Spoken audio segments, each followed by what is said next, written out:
Morning, everyone. Welcome to the next podcast in our series. I'm sure you know by now, I'm Neil Bravery, the Commercial Director of the Hire Association Europe, and I'm joined today by John Overman, CEO of the Hire Service Company. And Neil, thank you for having us on That's today. right. Look forward to our chat over the next sort of maybe 60, 70 minutes. Yep. Chance to talk about our company, you know, that I'm hugely passionate about, the Hire Service Company, the blue and yellow traditional shops. There we are, there it is. Behind us. Talk about some of the colleagues, the industry, try and sort of see if we can get it out there and talk more about the industry. It's such a great industry. But I think, first of all, I've been grinning from ear to ear for the last few weeks, because those that do know me will know that I'm a huge Arsenal fan, and it's been emotional since January, but we did get it over the line and win the Premier League. So 22 years? Yes. Yeah. No, I'm 22 years ago. You never ever would have thought in like the early 2000s we'd go on such a barren spell. We'd sort of won so much since I was a kid, you know, 1989, Yep. Arsenal supporter away at Liverpool. And the years after that, you know, there was always a trophy around the corner. So it felt like a huge relief, I think. Yeah. Is there still a celebration going on? I suppose there is in some respects, is there? Yeah, I think the Arsenal supporters are being smug Arsenal supporters at the moment, and we'll continue that until the end of next year, when hopefully we'll win the Premier League for a second time in a row. Okay. So you've been an Arsenal supporter since you were Yeah, so high?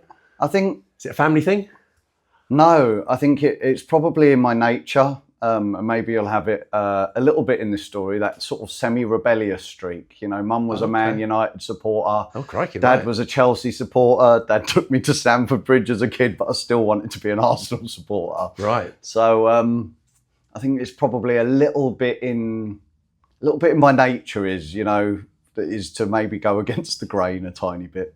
Okay, so when you were a kid then, it'd been quite interesting on the Sunday lunch when you're discussing how the football's going, and you're defending your corner as an Arsenal supporter. I think when I went to school, everyone in the class were Liverpool supporters, because they were the team of the day, you know, through the 80s. Yeah, I remember I don't think Arsenal won much, if anything, in the 80s. So I sort of came to 89. My best friends up the road, Chris, his dad and his son, Chris, they were both Chris's, both supported Chelsea. And I just think I fancied Arsenal. I liked some of the players. Yeah. I liked their kit. I liked the Highbury. So sort of I adopted that from an early age. Stuck with it. You've stuck with it through and through. Yeah. Yeah, no, I mean, we had great times, you know, celebrating great kits. I remember going to the North Bank with my dad. My first Arsenal top, I think I got out of Intersport in Slough. So, you know, what is now Sports Direct. Yeah. That was his second shop after Maidenhead, and I had an extra large Arsenal goalkeeper top. It was my first one. Brilliant. It was like a skirt. Brilliant, yeah. But I wouldn't take it off. I think you'll find that, you know, when you find something you're passionate about, like you just got to go with it. Yeah. Well, my 8-year-old son, dare I say, is a Leeds supporter. I don't know if that's good, good, bad, or indifferent, but he is Leeds through and through. He's got all the kit. My wife constantly moans at him, saying, "Put something else on apart from a football kit," because that's all he'll wear on the weekend. Is his football kit. So you know, I get it. World Cup, John. Come on, let's have some predictions. What are you thinking? I mean, did you watch the match last night? Did you watch? What did we have? Spain. Spain was 1-1, and then I think Belgium was 1-1. Spain was Cape Verde, wasn't it? Yeah. Which is like a tiny little island just off of North Africa. And they held them off. And they probably deserved, you know, Spain probably didn't deserve a draw out of it, really. So I've got quite high hopes for England. I think we've got a really good team, got really good individuals, and let's hope that Tuchel can work a bit of his sort of magic. He's got quite a reputation for doing well quite quickly with teams, and he's been brought in to win it. And if we can keep Harry Kane fit, if we can get sort of Saka on the pitch a little bit more, I think we've got a really good chance. We've got Rice in midfield. We've got pretty good defence there. decent goalkeeper. So I think if we can just keep ourselves to ourselves, and I think the heat out there is going to play a part It's going to be a killer, in what goes on, and Yeah, who it's gonna be a manages the killer. heat well. And you always need a bit of luck in life, don't you? You need to work hard and have a bit of luck. And You do. I mean, I feel for them. You know, the pressure. I think the pressure when England play, because they obviously feel the weight's on their shoulders that they've got to perform, they've got to win, they've got to at least get to the quarters or the semis, and that pressure just doesn't go away, does it? And I suppose that's in business as well. The pressure's always there, isn't it? yeah, whether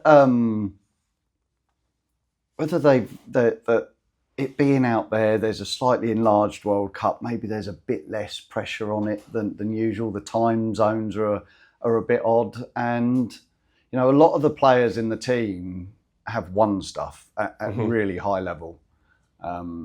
You know, whether you talk John Stones at the back, you know, probably one of the most decorated defenders of the Premier League era, all the way through to Harry Kane at the front, who's just, you know, on the most phenomenal streak at Bayern Munich. You know, won trophies, used to the pressure, playing with other people, other leagues. You know, maybe some of that really good experience will pay off. And, you know, from everything I read, Harry Kane is the most phenomenal professional. You know, him, you know, works hard, does a great job. He's got an eye for a goal, can go and play and nick a goal around the penalty area. He can play, you know, pass magnificently. So I really hope they do well and get as far as they can. We just don't want penalties, do we?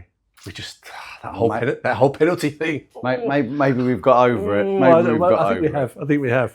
Yeah. Good. Well, let's see how we get on tomorrow. It's England's tomorrow, isn't it? Yeah. England Croatia First tomorrow night. game, yeah. So yeah, I'll be watching it. That's good. So John, I want to sort of delve a little bit deeper into your background, what your job looks like, before we sort of get onto the history piece. So I know that you've been in this industry for a very, very long time. Yes. And I know that you started as a Saturday boy back in 1999, if I've got that right. But I also know that you started your career as an apprentice toolmaker, which I was quite curious to sort of find a bit more about. So I just wonder if you give us a little bit of a potted history of how it all started. I've probably, I'd say it on my gravestone, I've always worked hard. I started work at 11, marking up papers, and then the minute I was 12 and was allowed out, I was marking up papers and delivering around, and then I was doing an hour after school every day in the paper shop. Then I was working Saturdays and Sundays. So I was probably one of the wealthiest 12 and 13-year-olds you had, and that sort of carried on all the way through school. You know, I was probably taking home 120, 150 £150 a week, depending on how many hours I did at that age, and, you know, little work envelope and paid in cash. Right. I did okay in school. If I had a teacher I really engaged with and liked and respect, I got on amazingly, and I was probably a little bit of the opposite, you know, if I didn't get on so well with them. Finished school. School in South London, I'm guessing? No, Berkshire, I did St Anthony's and then St Joseph's in Slough. Yeah. A couple of B's, 4 C's, a D, an E and an F, and maybe an ungraded in there. But, you know... It doesn't really matter, does it, when you look back now? I didn't think it mattered then. It was religious education, and I just had enough of exams by then. I found the whole thing quite stressful, if I'm being quite honest about it. I didn't enjoy maybe the pressure of having to perform. There wasn't really coursework as much back then. So it was like everything down to a couple of weeks, and it felt like your whole world, you know, where I could go, which apprenticeships I might be able to do, which colleges would have you, was down to it. And I'd applied for a couple of jobs that I didn't get. I went through it. Gillette, Mars was a big employer in Slough, and ended up in a smaller tool making company called PJ Mouldings. So I did that for 3 years, really uber small company, but was quite fun, very practical. I'd turn up at college, because it was a small company, we'd done loads compared to the engineers at Ashley Weatherfoil, which was a big employer out of Mars, and that they'd never been near the machines. They'd never operated a lathe or a mill and some of the things. And often they were going to college. It was the first time they were really getting involved with cutting metal and shaping and building things. Yeah. So it's really good. I did some evening school at the same time off my own back, got some qualifications in CNC machinery rather than the typical types, into the computer programming element of it. And then the company I was working for cut overtime. I was trying to save up for a Citroen AX GT from my first car, and I stumbled on down Slough High Street. There was a shop that I'd never heard of, and it said weekend staff required, and it was HSS, and I tumbled in there, filled out an application form, chased them a few times, had an interview, chased them a bit more, and started in January 1999 as a Saturday and Sunday lad in Slough Bath Road, which was a big store back then. Wow. So literally, you know nothing about hire, but you've got that sort of mechanical engineering, find your way around tools. Yeah. So there's a synergy there, isn't there? You know, it's not completely alien to you when you go into that environment.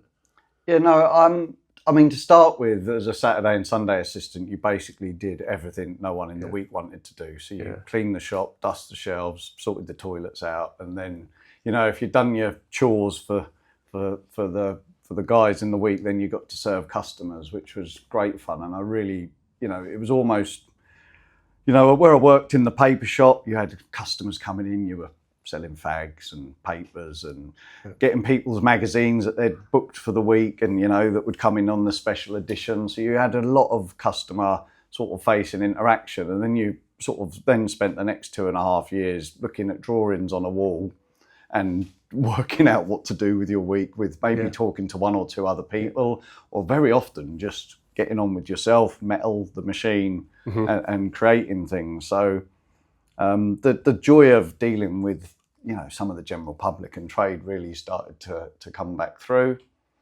And in the summer of that year, I qualified. I had my 3 years. I got my apprenticeship papers, my city and guilds, and all the rest of that stuff that I'd worked for. And then I almost immediately sort of went to HSS and said, have you got any full-time jobs? Yeah.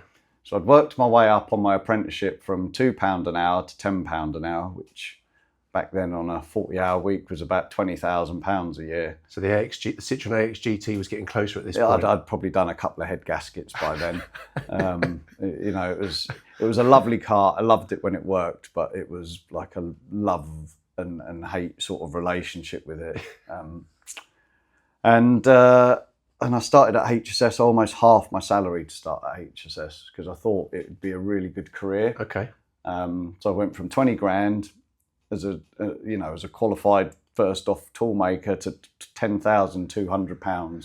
So that's a psychological hit, really, isn't it? I mean, you're just thinking, have I made the right choice here? Yeah, I think I decided that just standing on a mat for the rest of my life, looking at a machine, and looking at drawings probably wasn't going to be something that I got a lot of great value out of. And I've been at HSS 6 months, and this is the truth, you know, you all want to you've all got your life goals. I wanted to make my mum and dad proud of me. And I thought, I reckon I could become a branch manager. And I actually even think I might be able to go a bit further than that. But I thought, if I get my head down here, I could go home one day and say, Mum and Dad, I've got keys to my own branch. Yeah. So that was a big, I thought I could get a career here, I think. I didn't know where or exactly how or what was going to go on. It seemed fun. I liked the general public. The working with machinery and understanding sort of mechanical sort of stuff. Being in a small company, we did lots of like weird stuff. We'd get, you know, an airplane part would come in that's no longer in production. They'd be like, you need to make a new one of them. So like you had quite a lot of really good sound understanding of how things work. Yeah. And I really felt like this could be a good place for me for a while. I suppose you're at the coalface there, right? You're learning everything about hire at that point. Yeah. And there were some really good people there. Miguel Vicos, who I worked with for many years at HSS. He employed me. Craig Cherry, who's just come back into the industry again at Pro Service. You know, he was my boss, and he was like, you know, he looked up. I was 19 years old. He was about 27. He had a cool convertible car. He knew everything. He could play football. He was like just a cool boss. So you were like, you know, this could be really, no, it could be really fun. And I must have asked him a billion questions. Why'd you do that? He'd say, oh, you don't need to know that. I was like, yeah, but one day I'll need to know that. So why don't you just tell me now? You know, like I just annoyed him to death with questions. But yeah, we had great fun. It was a great place to work. Really, really great place. Yeah. So you stuck at it from 1999. Yeah. 2026. Yeah. Obviously, there's been a lot of change, which we'll come on to. Your daily work routine will be, you know, obviously when you start in 1999, you're learning the industry, you're learning about HSS, but you must have just gone through so much of a career change throughout HSS. You must have obviously, you've got your own branch. I'm guessing you've gone to sort of regional level. I mean, looking back now, could you imagine this is where you would have got to? No, absolutely not. No, I think I never. I've done lots of jobs. We had, you know, and I think most of them were pretty logical progression. You know, I applied for my first branch, I didn't get it. I applied for my second branch, I did get that. I applied for my first depot, I didn't get that. I applied for my second depot, I did get that. I think back then your age was a big barrier. You know, I'd done quite well quite soon. I took an underperforming branch, my first branch, doing about 14 grand a month, and myself and Mel, she works in the PLC business. We got that up to £55,000, and that was the days where the most expensive thing we'd hire was a tower. And we didn't have the fancy powered access or the lifting range there. I think I was early 20s still then, so I applied for a depot, and I think my age was a big thing. I get that. I do get that. You didn't get as much opportunity, and I think that softened now. You know, people get a chance much earlier without so much issues. So I went on to become an area manager, and we turned around one of the sort of worst performing areas in the country, and I just about heading to 24, 25, I got a chance to become a regional manager. 3i had just bought the business. So I think some of the real traditional,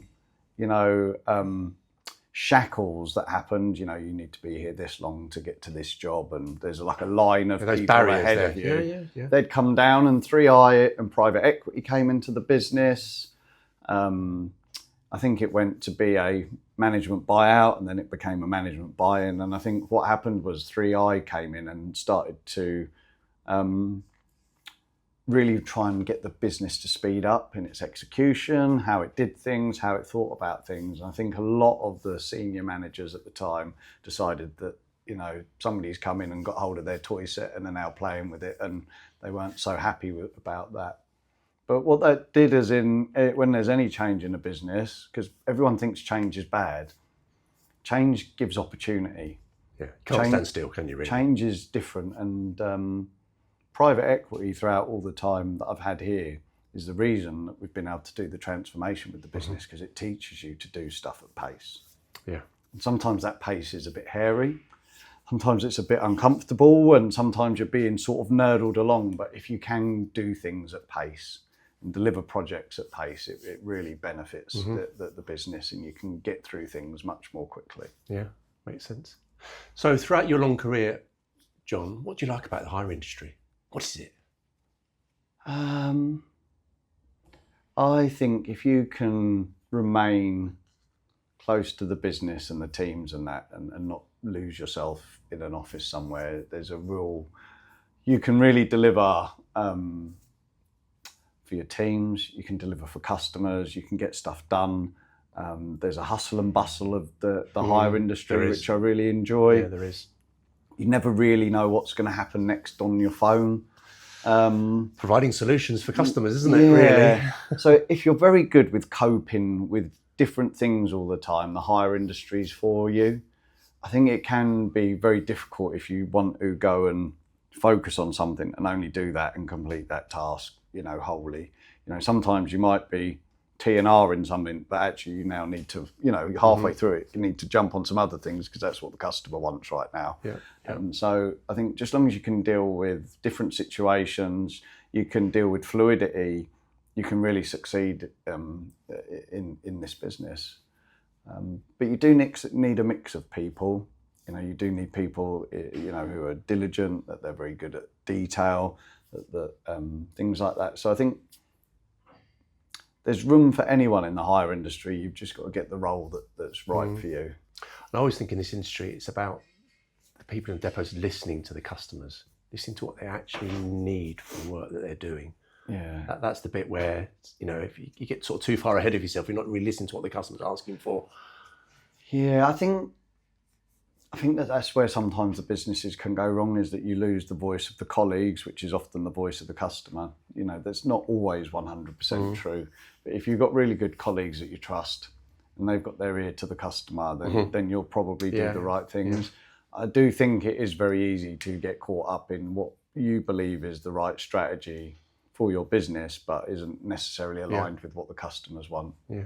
There's lots of, we've been through our own difficulties. At one point we went for a strategy of sending all the T&R to Oxford to Unipart to test for us before sending it back to the branch, because there was a view that this screw fix model of centralisation should be where we go to drive things up. But if you're taking a carpet cleaner from Aberdeen to send it to Oxford to be T&R to send it back, I think, maybe, you lost the plot. That's killing your carbon footprint, isn't it? I think for a £200 machine doing a 400 mile round trip, it's not working. It's probably not great. Okay, so John, you're at CEO now. What does your your daily work routine look like? Obviously, you've got lots of depots to manage. You're probably never at home, I'm guessing. Well, no, I mean, if you go back to the very start, I've got a huge passion for the business, so it doesn't awfully feel like work. There are some days that are harder than others, but if you can't get excited about something that you really get joy out of, coming here, seeing the colleagues here today. I was in London yesterday, was with a couple of colleagues, pitching to customers. But I think a big thing of the current role is delivering the restructure of the business, and whilst we've largely done that from a physical footprint point of view, there are a number of bits that we've still got to do. I mean, you're in the depot today. We're moving from former PLC sort of phone and internet and computer systems onto our own independent systems. So, there's a little bit of difficulty here today. The Wi-Fi's not working as we do that, and there's people here sorting that out. We've moved off of legacy PLC systems. We've recently brought in the sales system of Syrinx into it and a back end of Sage, which is all new to us. So we're having to learn a new rhythm in the company. For as long as we've had legacy systems, we've done things in a certain way, and we're having to find a new rhythm. And mine is to try and keep banging the drum of communicating that, letting people know about the level of progress, where we're going, what we're on about. It's that pace that you talked about, isn't it? Yeah. That pace that you've got now. Yeah, I also need to let go a little bit. So I've got a great bunch of branch directors that run the business. We've got Tom, who runs here today, Emma, who's my number 2, Pat, Andrew, Alan. So we've got a super bunch of people in the business that are there running it on a day-to-day basis. And I also need to give them space to do their job and learn to grow forward. I can't make all of their decisions for them, and ultimately I've got to let them get on and run the business. Yeah. So John, if you rewound the clock, let's say 25 years or so, what would surprise your younger self, that young Saturday boy back in 1999? What would surprise that young Saturday boy about where you are today, do you think? I mean, I think. Or have you always had that? You always had that view. You want success. You've come a long way, haven't you? Let's be honest. Yeah, I mean, not many people start as Saturday boy and end up at CEO. No, exactly. So there's a bunch of really hard work in there. There's a bunch of self-drive and ambition, and then that's sort of also coupled with opportunity. So I think you need all of those things. It's one of the I speak to a lot of the colleagues in the business, and they talk to me about where they want to be or what they want to do. And I always say, you need ambition coupled with delivering your job today. So there's a lot of people with ambition. I want to be sales director. I want to be branch director. I want to be transport manager. But you've got to really nail and show your characteristics to get to those jobs in what you do today. Yes. And I think sometimes people want the next job, but they necessarily don't want to put in as much hard work as is required. They just think it's a given. Just because I've been here for X amount of years, I should automatically get. I think we all do. We chatted, very, very, momentarily earlier over a cup of tea and coffee. The social media world is that you see a glimpse into something, is that it looks like everyone has got somewhere for not that much. They're living the dream. Yeah, and it's very, very attractive on social media to see, young people saying this, that and the other, or huge followings or this and that. But for most human beings that have got to a reasonable level in their career, yourself, Neil, you've come through independent businesses, group businesses, you've had to work hard. Absolutely. You've had to get in there, it doesn't come for free. Sleeves rolled up, nope. And you've had to deliver within your job. And that isn't always seen in these, short reels, short videos, glimpses into people's lives for a few moments, is all the struggle that goes with it. Because when you move up an organisation, you are being required to change, and change is difficult. And you need good mentorship, you need good managers around you. Sometimes you need bad managers around you. You can learn an awful lot of people doing their roles really badly, and you can think to yourself, if I ever get the chance to do that job, I will never ever do that. Because it's killing the staff morale. Yes. They don't really realise the impact they're having with their actions on it. So you need a mix of good and bad, and then you need you need to try and do whatever you do with authenticity, which I think is really tough to do. I remember in my 20s thinking I needed to act like this person, or you've been told, oh, you shouldn't do this or you should do that, and then you're trying to pick a path with the advice. It's really difficult. And I think we are we're in I think it's it's around men's health this week in the market today, and suicide rates are high. Men are constantly battling with who they are and who they're not. And I think men find it really difficult to talk about things like that as well. So having a real good support around you. So what would surprise me now? I don't know. I've ended up really lucky. I've got an amazing wife. I've got 2 beautiful children that I dote on. My eldest has a lovely boyfriend, and I couldn't be more happy for them, really. And they're the things that I'm most proud of as a nearly 47-year-old man. Out there is finding that peace and harmony of having a great home, and I'm amazing. I never thought I'd be in a job this long. I used to think 3 years was the optimum amount to get on. I thought that. So 27, heading to 28 years in a job. Meeting Lindsay, my wife, having an amazing time with her and the kids, and I got that branch manager's job and made me mum and dad proud. So you nailed it. Brilliant. Okay, a great understanding, a great story. I mean, it is a great story, really, John, isn't it? There's a book there in a few years' time. There's got to be a book there in a few years' time, definitely. So let's just briefly touch on the history of HSS. It's been, it's moved around a bit. As you can see here, established 1957. I've written down Bert Taylor, 1957. Again, just for our viewers and our listeners, if you just give us a bit of an idea, the amount of depots, it's gone through a couple of different iterations. You mentioned 3i earlier, you've got your lift and shift, whole private equity piece. And really, if we can sort of try and stitch that together for our listeners to how that has now moved from what was the original HSS and the pro service piece came in, and then that's gone, and to where it is today, and what today's iteration of HSS looks like under your leadership. Yeah. So look, where we sit today is a traditional blue and yellow equipment owning branch. And, you know, that's very much where I want to spend my working career, you know, tools, equipment, people, delivering a great service to customers. And I think that's how Bert started. You know, I think allegedly his sister wanted to borrow the ladder. That's right. So I've read that. He borrowed the ladder to his sister, and then that's how the business started. And the company that we sit in today was actually registered at Companies House in 1959. Okay.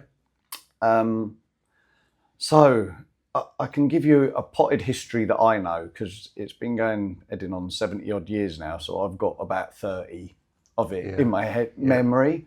I've got a few stories, probably of 5 or 10 years before that. But the business round and about has had about 100 branches and been up to about 350 branches. And typically when it had a national footprint, always performed well, about 160. Okay. So we've had loads more, we've had loads less.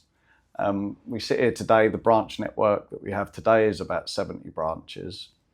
During that tenure, we've had various different specialisms, and it's one of the things that probably when 3i came into the business and we're looking at efficiency, we would have in this building in the old days, this depot would be a lift and shift branch, because so we're in Doncaster for everyone. For our listeners, we're in Doncaster today. So we've got 2 buildings in Doncaster. Across the way, we've got a yard in the middle of them. Before this would be HSS lift and shift, and over the road would be HSS hire shops. Which would be the traditional tool hire. Yeah, which would have been the small tools, equipment, towers and things. And they would have had 2 separate management structures that reported into another management structure above that, into an MD.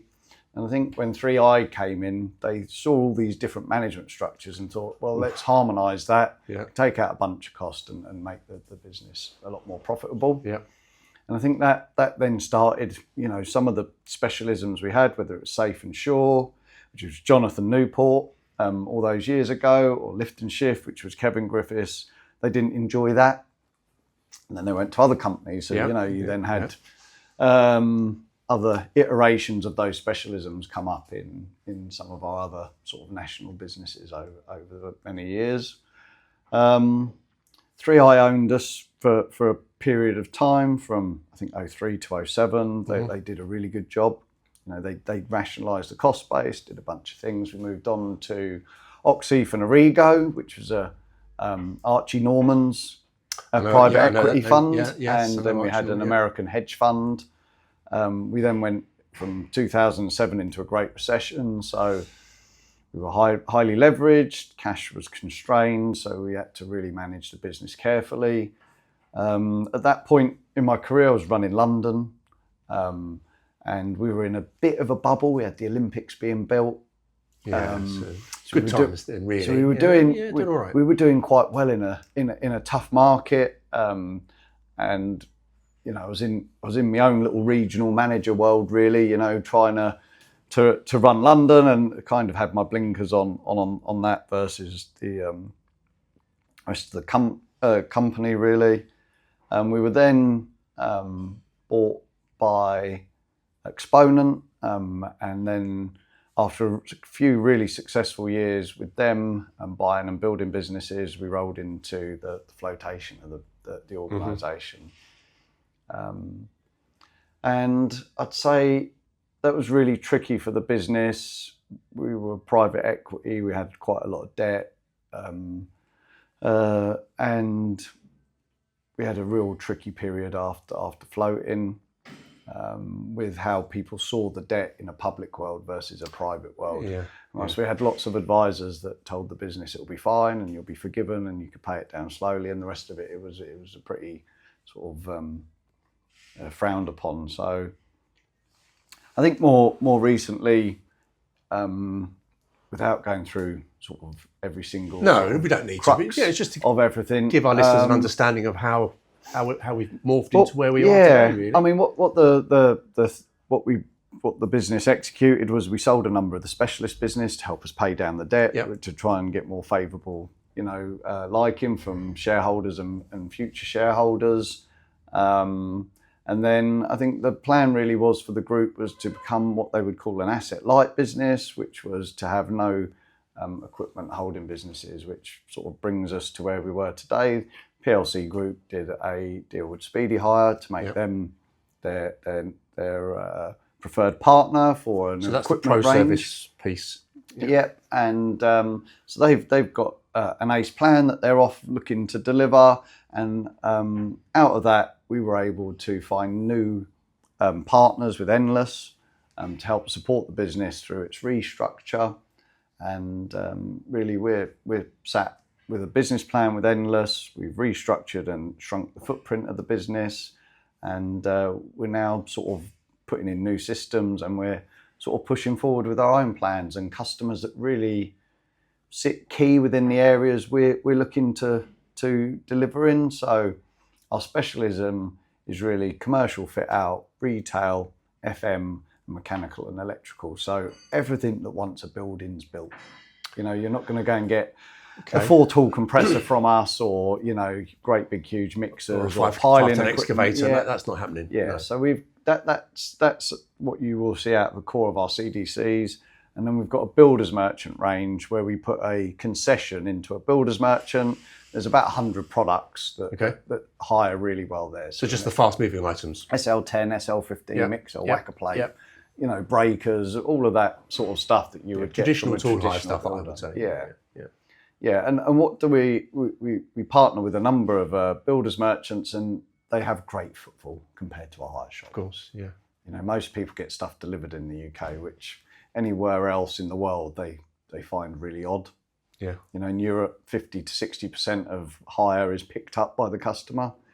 Here we're probably 80% plus is delivered on a truck, and very little is collected now. Well, I got that feeling when I drove in here today, because again, unless you've been to the Doncaster facility, it's pretty high security here. Yeah. So I couldn't imagine sort of vans sort of driving in and out all day long. It's I'm guessing very much delivered, as you say, from here. Yeah. Yeah, no, we have quite a lot of walk-in customers here, but clearly we have got security on the gate here, and it gives us two things. We partner with PRL and Fit Out UK, and that is a bonded warehouse, so the security has to be quite high delivering into the retail environment. So you've come through the hire service company. Yeah. It feels like it's almost back to its original grassroots. In my mind, obviously I've been in hire for a very long time, like yourself, and HSS always gave me that impression. It's always like the cleaner end of hire, if that makes sense. And it's kind of what you've explained there about your demographic of the businesses that you supply to. It's that clean end. Yeah, I think we've always been a bit frightened just to say it out loud, and we've always had a bit of a sort of mixed bag of sort of customers over the years. So, we'd buy another 100 hydraulic breakers just to keep a few customers happy, but we're not really in that real heavy end of it. We're not a utility supplier. We've got some customers in infrastructure, like someone like a Ringway, where we'll provide all of their small tools, hand down vibration, all the battery stuff, and we'll give them great service. But our real focus is inside the building, working at height. The M&E kit, the crimpers, the 3-inch threaders, all of that kind of equipment, where we can bundle it together and give our customers a real good offering, where they can have, whereas in the market, powered access might be delivered by a powered access company, and fencing might be delivered by a fencing company, whereas we can bundle that all together, pop it on a truck and deliver it in one fell swoop for people. Perfect. So in this new world, obviously you've had staff, I presume some staff have migrated over from the old business, 70 locations you mentioned? Yeah, so in the transaction, some of the colleagues that were formerly in the business, they cheaply transferred over to Speedy, and then we closed a number of locations. So we had quite a sad period of time at the end of last year with having to deliver that news, and we tried to just do it as respectfully as we could, and just really, focus on letting these colleagues leave the business with some dignity and respect and doing it as properly as we could. So it was really difficult. I remember the day telling people what was happening with the business, and that was one of the most awful days that I think I've had in working here. Doing that now, we had to protect there's about 360 colleagues in the business now, and we had to keep the focus on trying to protect them, but it was just some awful news for people to have that delivered. I remember in 2007 when the recession was starting to bite, and I think I was at Brandon under Wolsey then, and that was that difficult period of time where we had to do depot rationalisation. I feel your pain because I was that person who was going around delivering that message, and it is very, very difficult thing to do, but you've got to try and get through it. Yeah. And as you say, and for the dignity of the people as well. Yeah. It's quite tough. I think, John, we do know this. We know that this business is a people business, isn't it? By far it is a people business. We're as good as the people. Hire companies around the UK, we've all got pretty much the same kit, but we're as good as our people. What makes a good hire person, John? They're going to put you right on the spot there. Yeah. I think you need, in your DNA, you need the ability to be able to juggle. Yeah. And enjoy it. And probably everyone in the country could juggle if they wanted to. But do you get the sense of thrill and excitement of solving a customer's problem, getting a solution to them? Yeah. And I think if you get a buzz, from helping people, from doing something that you didn't think was possible, if you're willing to hustle, and sometimes your own company, you've got to hustle. Something might come in late and you need to get in the transport office and say, look, lads, girls, guys, I need someone to go and do this job. Yep. Can we do it? Can somebody do something? Can you meet with another depot in the evening?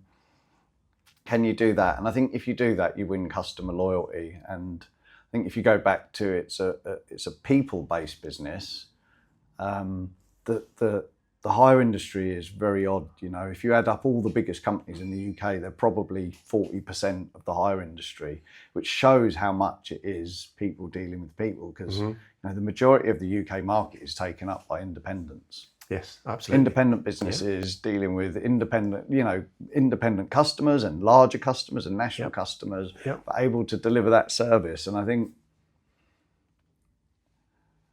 my view is the larger you become within hire, the more complicated you become.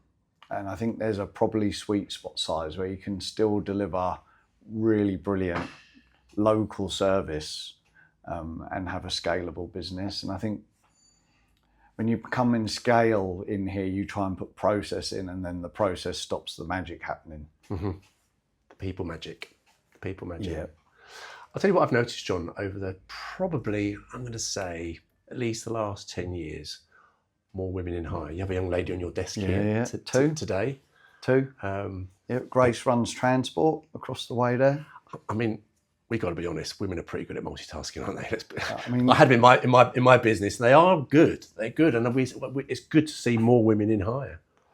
If very controversially now, if there was more women in hire and more women running hire companies, I think they'd be better.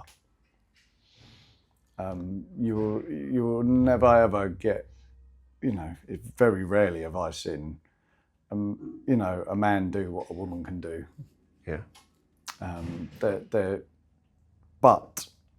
the thing that is that women and men are completely opposite. Yeah, men can do 20% of the job and they'll blag the 80% of the job.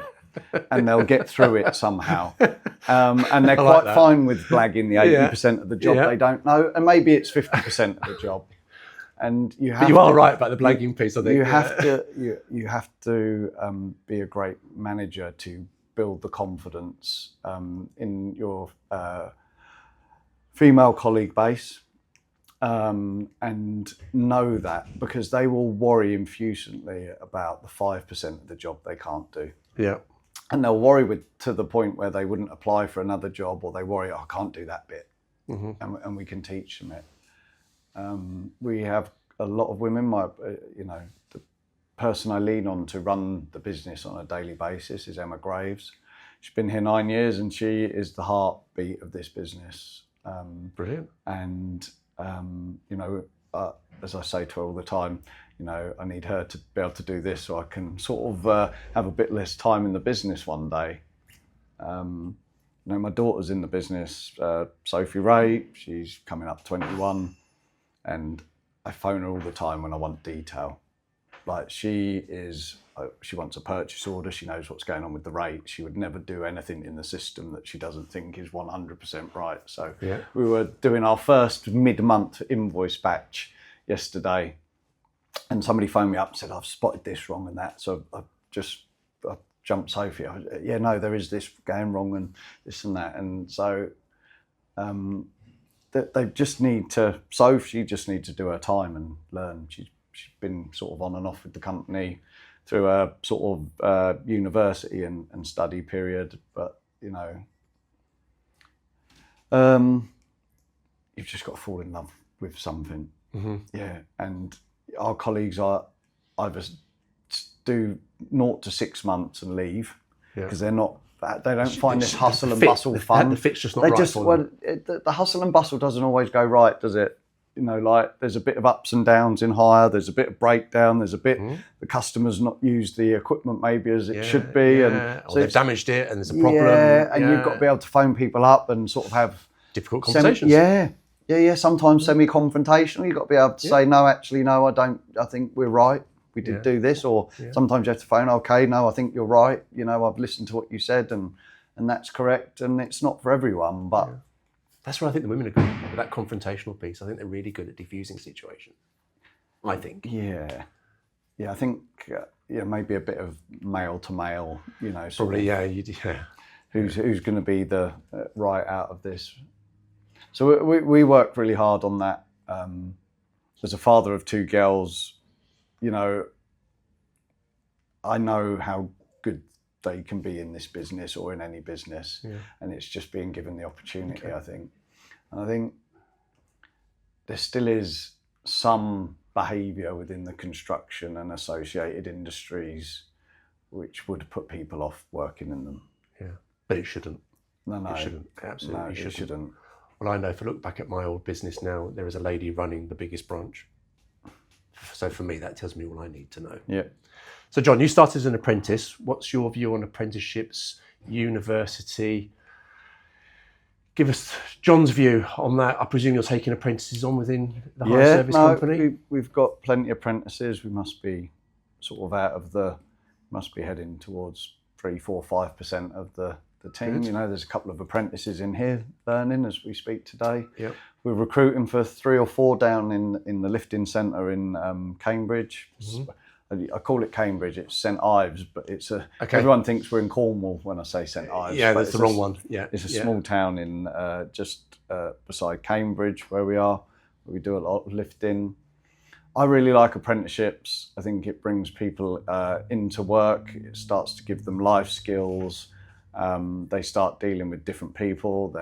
They're on a learning expedition. Yeah, they grow. And I think it's a fab way to enter the workforce, and they don't end up with a great big pile of university debt. That is a problem, isn't it? It is a problem.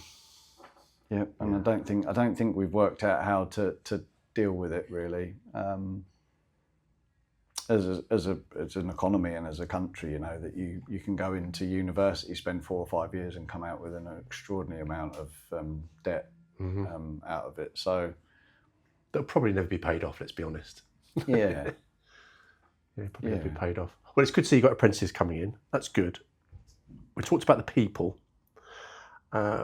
We've set ourselves up here today, and obviously there's a lot of IT tech that our listeners can't see. But IT, technology, you touched on Syrinx and Sage. I want to briefly talk about the hire service company, what its sort of IT looks like now, if you don't mind talking about that and touching on the Syrinx piece. And then I kind of want to sort of segue into that scary world of AI. Do you think it's got a place or not? Do you think it's going to, reduce the workforce in hire companies around the land? I don't know. It's a tricky one, but what's your view on the tech now and software providers and external software providers working with the likes of Syrinx, MCS, Clipboard, formerly Inspire? Well, it's moving at a fast pace, I think. Yeah, I mean, we've had the PLC environment around us for a long time, so we've, as a part of the PLC, one of the business units that we're in it, we've always been protected by having a PLC around us and all the gubbins that come up with it. I mean, both the systems that were in the PLC, both the Brenda or Pro Service system and Spanner were internally designed IT platforms for the business. So we've moved over to stuff that you buy off the shelf, quite frankly. Stuff where the program's already built. We did a sort of bit of a round robin. We've landed with the Syrinx platform. It's the cloud-based one, so it's sat on Amazon Web Services, and then we're integrating that with Sage Intacct. We are 2.5 months in exactly, and as with any IT project, you wish that you click your fingers and it moves smoothly. It's hard work. But we've got good partners in them both. The team at Syrinx have been very supportive at getting things sorted out that haven't sort of worked first time, and that with Sage as well. And we're hoping by the end of June we'll sort of ironed out all the little gremlins alongside it. So we're very grateful to both of those businesses and the partners, Baker Tilly, that are working on behalf of Sage, and our partner on that, and Mark Goodrum, who's I know Mark.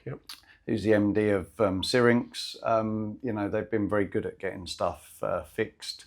And I think both of us have learned. I don't think they've onboarded such a large corporate partner. Yeah, it's a big job for before. them. Yeah. And some of the ways that we require the system to work so that we can do it. So I think both of us have learned, and I think hopefully there's some features within the Syrinx system that some of the other partners can benefit from as well as we go forward. So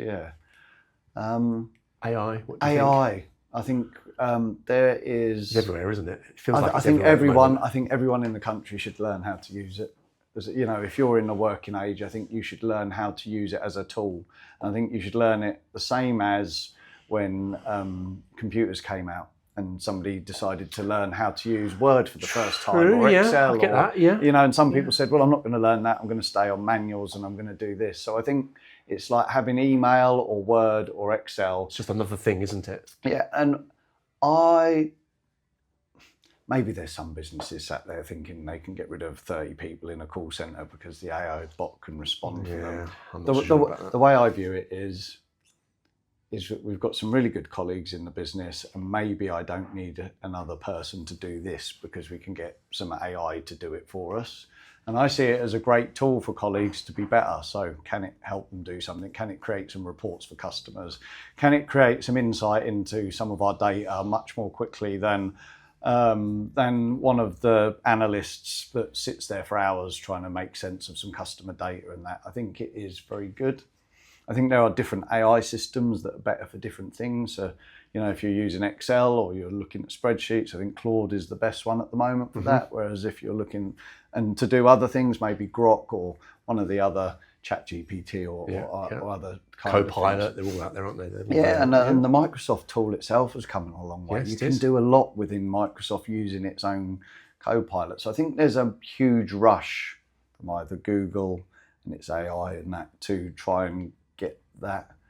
But I think they're starting to even out. There's not a lot of difference between those that are right at the forefront of it. But my encouragement would be to anyone is, don't be scared of it. Add it to your locker of, I can use Excel, I can use Grok, I can use this, to make it an advantage. And I think you will have a career defining, if we were sat here having an interview and I'd interviewed 3 people and you came in and said, well, no, actually I could do this with this and that and the other people hadn't, you'd say, well, actually. He's thinking about it. Yeah.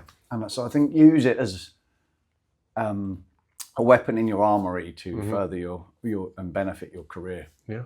Okay. That's good. I see where this is going to go in 5 years' time then with AI within hire. Yeah, definitely. Okay. Well, no, I mean, we're already using it over the syrinx data that we've got already. Okay.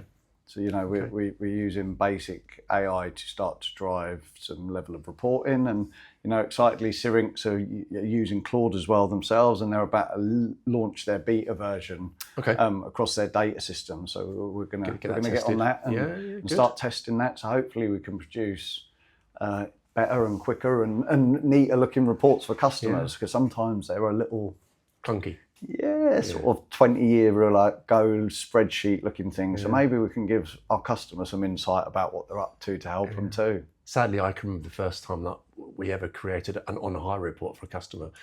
You'll remember this, John. Back in the day, you didn't tell people what was in the top drawer. If they'd forgotten they've had a still saw on hire for 10 weeks, that was their problem. But now we're on the front foot and reminding people what they've got on hire. Yeah. I remember those days, the first time, sending an on-hire report to a customer.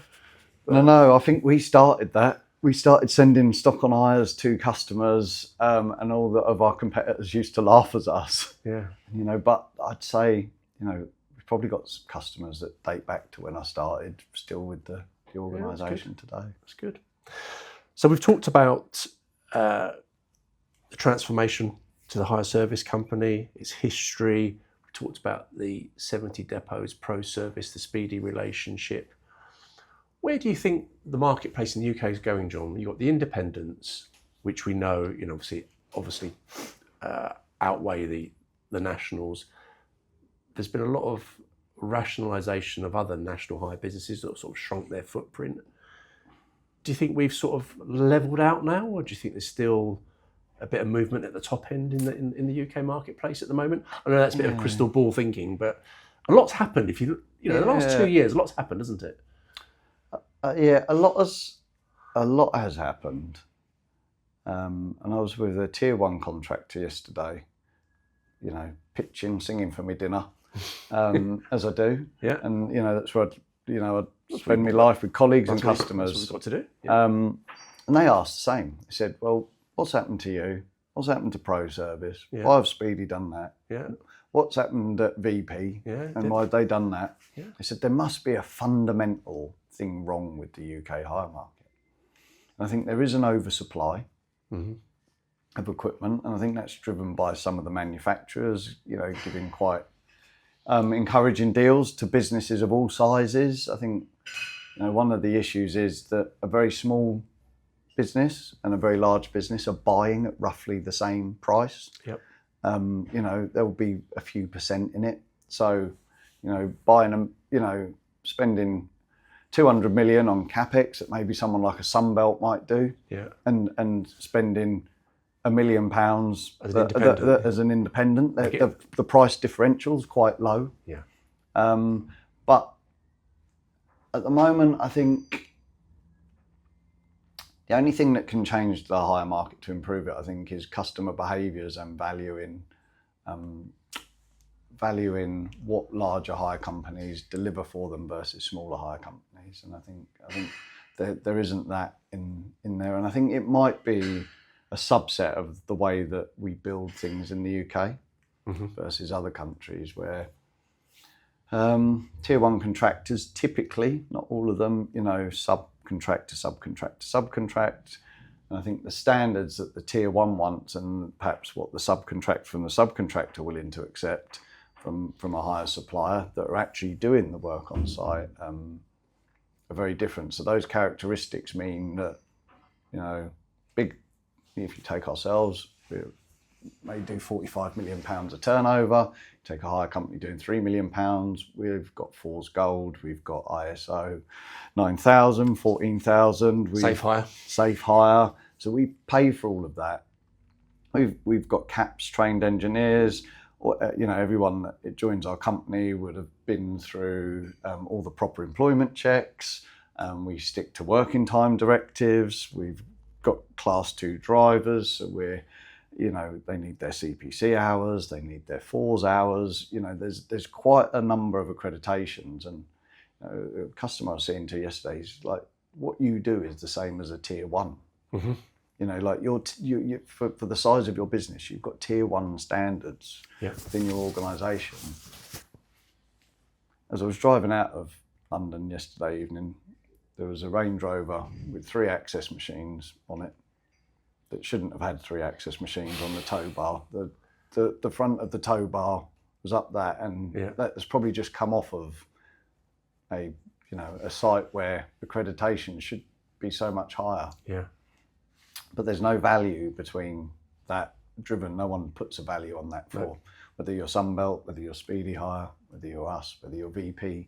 We're competing against people that have much different cost bases and take a much different view in the way that they... Yeah, and they're probably taking a lot of risk for what they're doing. Yeah, but they're prepared to do it because it's an acceptable amount of risk, whereas, we have to follow all of that because that's what we believe in, is in our DNA, is right to keep everyone safe, to do things properly, to train people. And that doesn't mean that anyone isn't doing that, but you would find that most of the smaller hire companies won't have all of the stuff that we go through to there. So I think that cost barrier is causing a number of problems within the UK hire market, and I think the price. Quite frankly, we undervalue what we do as an industry. Well, the kit's not getting any cheaper, John, is it? Let's be honest. It doesn't get any cheaper, does it? But the rates don't follow. The stuff that's hired out today, the rates are, very similar to when I started 30 years ago. And I think the view was back then, and maybe it was true, I was a Saturday assistant. I wasn't really looking at the P&L of the business as it was then. But maybe they did, do really well in those periods of times. But they definitely did. When I first started, my old boss used to say to me, a steel saw, it's paid for itself in about 12 weeks. Yeah. Be lucky if it pays for itself in 12 months.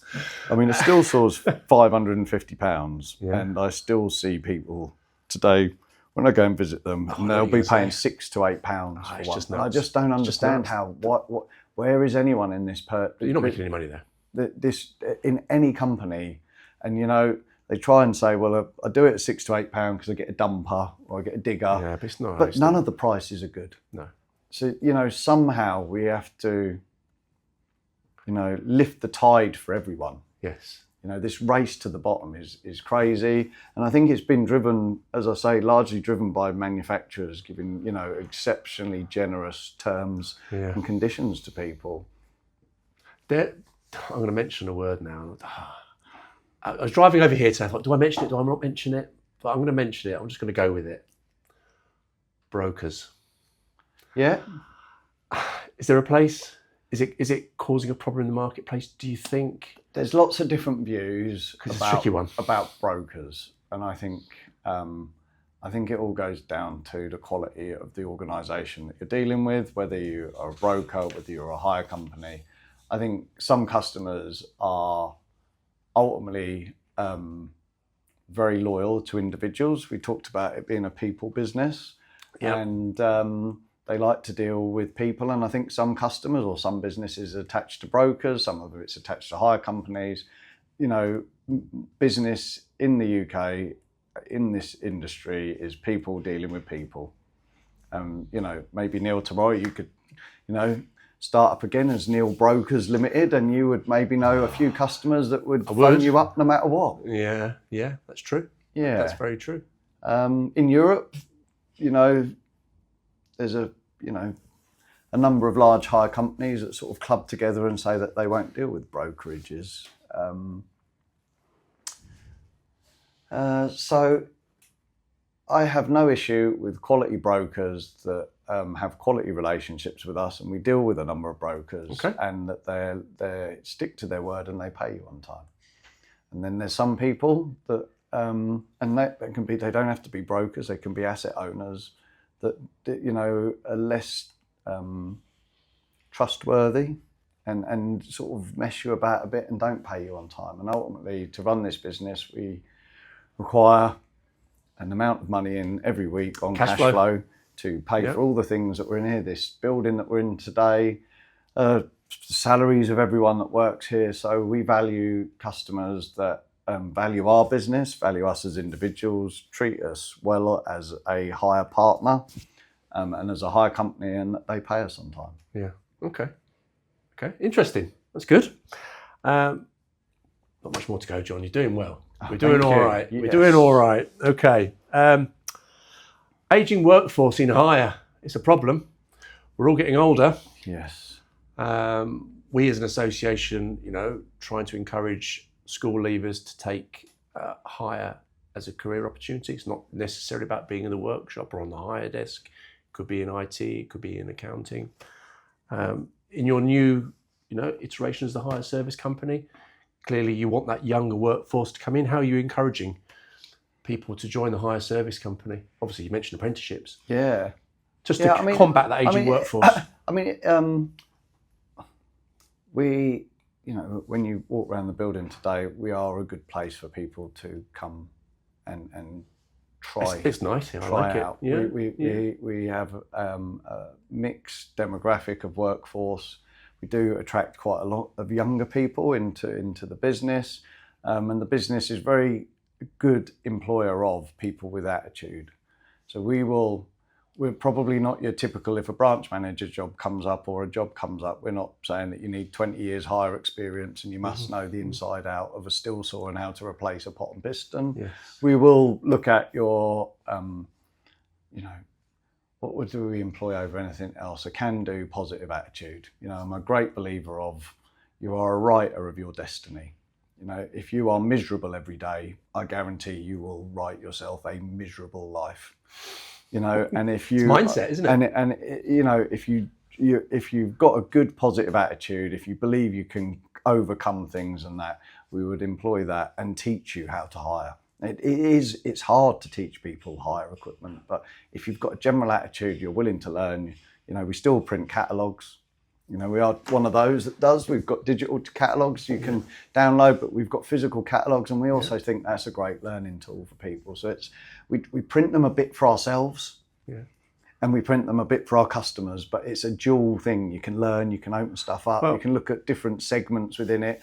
You can go and say, well, let me pick one of them out the back, or you can say to Tommy or Sammy or whoever's joined, go and work on the sanding section today. Pick it up, make sure you T&R it, come and ask us any questions. I always think it's easier to teach a young apprentice hire or somebody who's never been in a hire. It's easier to teach them when they don't know anything about hire. It's always harder for someone who's come from with a preconceived idea of, this is how I used to do it at my old hire company. Get somebody fresh. Yeah, and in the main, in the functional positions in the company, there aren't many people that are hugely successful that have worn a red t-shirt and a yellow t-shirt and a green t-shirt, because you do have this perception is how you've been taught is how it should be done. Exactly. Yeah. And it can be very hard for people to overcome that mindset. And you do see a number of people within the industry end up back at that original business because they knew how to do it and they knew the way that it worked. Yeah. Okay.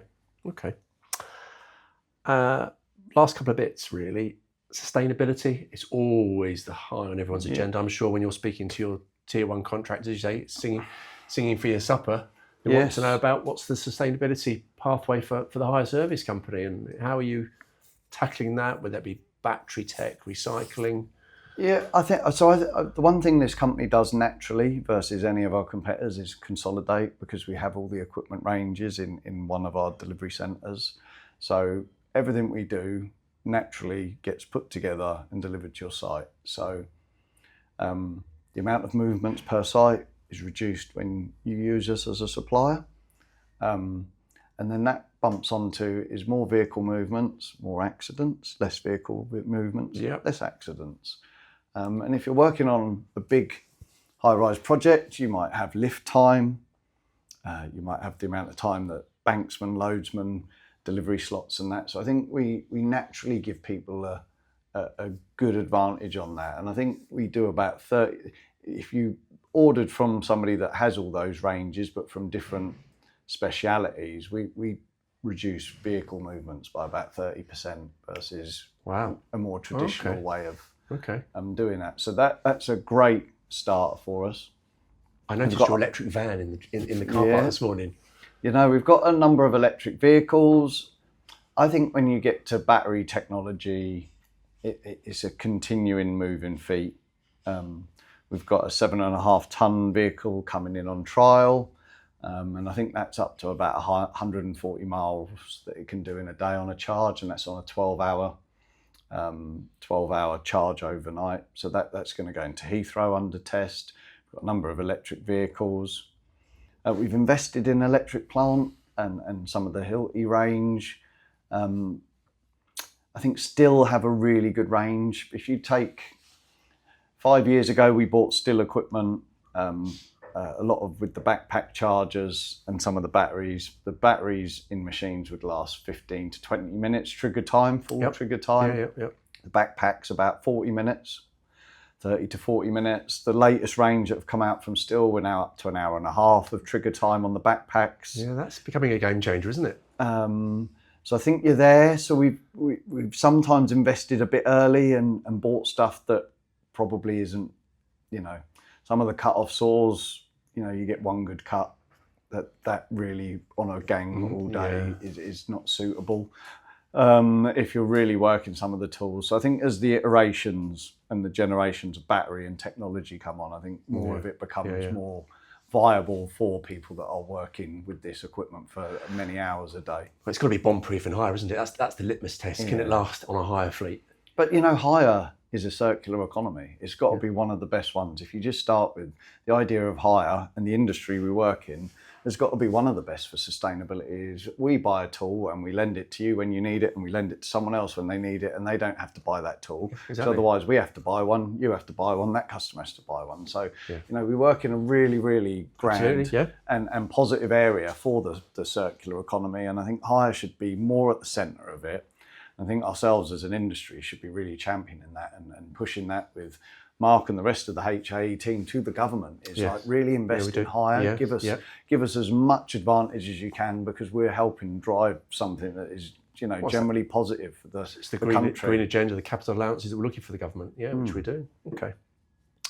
We're on to the fun stuff. Okay. Oh, take a breath. Right. We're on to the front. So, one takeaway for the listeners of today's podcast, what would it be, John?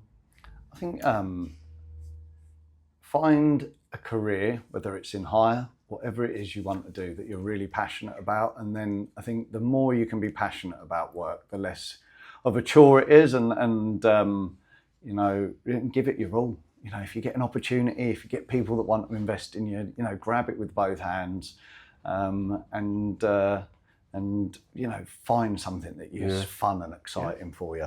It doesn't become work then, does it? As you said at the very beginning, it's almost not work, but it is work. If you can get up every day and enjoy what you're doing, how much better would your life be? Okay. Why would you say someone should consider a career in hire? I think there's just so much opportunity. I think that that smart, bright people of any age can come in and get a really good career for themselves. Okay. I really think in the sales segment of the industry, we can really up the credibility of some of the people visiting customers, particularly around the place. I think we are, but I think it's just a great place to come and work. You've got real life people that want to get their sleeves rolled up, and you can learn some great things, and you can really make people's lives and careers even better. You can be the person leading people and training them and coaching them through life. And you can see some people come into these industries and just have an extraordinary career and enhance their own lives. What their families have, what their kids have, and by just progressing through. So. Well, you're testament to that. There's so many people. But Lee Wilson was a driver in Manchester. He's our ops director. Emma started, who's my number 2 in the business. She started very junior in the business, worked at Speedy, worked in Skip Hire and that. And, she's 9 years in here. And, You lean on her now. I phone her up and she tells me what to do. She says, John, do this person, that, there's so many people that have got fantastic careers out of joining a business or industry they never knew about. And that's why today we've got an opportunity not to talk about our company, but also the industry, join it. There'll be great jobs in in Sunbelt, in Speedy Hire, in a Greco, in Nixon Hire, in you know, and every local hire business out there, and they're just looking for people with a great attitude and behaviour. So, like, if we're not local to you, you know, look up Travis Perkins, Jewson's. You know, there are brilliant companies in this trade segment for people to start a career with. Yeah. Okay. If you had your time again, what would you do? What would you do as a career if you had your time again? This, 100%. I'd never change a dot of my life. Hey, that's all right. That's all right. I love what I do. I told you earlier, Good. I've ended up with the family Good. that I could have only dreamed of when you were drawing your sort of house and family and stick people out the front. So you've done it. You've got it. I wouldn't change anything. I've got some amazing friends from working in this industry, both in this company and elsewhere. I've got a huge amount of respect for all the other leaders in it and what they do and their businesses. So, like, what more could you ask for than you? Oh, that's brilliant. Than this. Okay, I've got 3 really, really interesting questions to ask you. Okay. If you had to teach a class tomorrow, what would it be on? Teach a class tomorrow. Arsenal, the Wenger years. See, we started with football and we're going to end with football. Yeah. I mean, what he did for our club was amazing, really, wasn't he? He was a selfless man. He brought on youngsters, introduced them into the club, gave them an opportunity, you know, very much what we were talking about. And then at some point he tried to scale the business and he had to make lots of really tricky decisions, but he kept the team performing pretty well through that period of time. So I think it's a great example of, I remember people saying Arsene, who, you know, this sort of professor looking guy, you know, the types of people that ran football clubs when we were here were sort of burly, sort of fellas, weren't they, that had a thing or two to say, and we brought someone in. You know, if you speak to Tony Adams or any of that, or listen to them, how they changed people that had this sort of boys-ish sort of club nature about how they conducted themselves and extended their careers. So I think he's a sort of, as an Arsenal supporter, a huge icon, but I think generally he ran Arsenal like a business for many years, which you don't see. You know, how many clubs spend millions? The managers have no real concept of how to run the basis of a business, which is revenue, cost, profit, investment. Yeah. If there was a movie about you, who would play you, John? I think if Mrs. O had a choice, I'd be Brad Pitt. I'm probably a bit more Leslie Nielsen. I've got a bit of an odd sense of humour, you know. I'm a bit more Naked Gun type slapstick sense of humour. But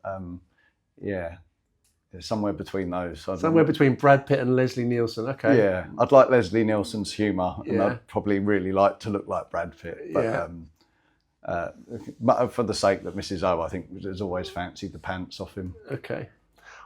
I'm going to say, I could take a guess at my very final question. Dinner with a famous person, dead or alive?